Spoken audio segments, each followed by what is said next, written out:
Magandang gabi po. Nandito po tayo sa park sa Kapitolyo ng Daet.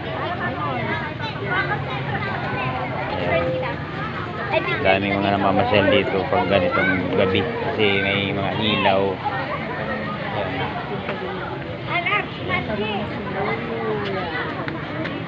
Ito ang pasyalan dito sa Daet pag gabi.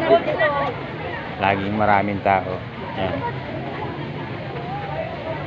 Pag makikita po ninyo yan. Yan. Alay sa Diyos. Alay sa bayan. Yan po ang aming Kapitolyo dito sa Camarines Norte. Yan. Yan.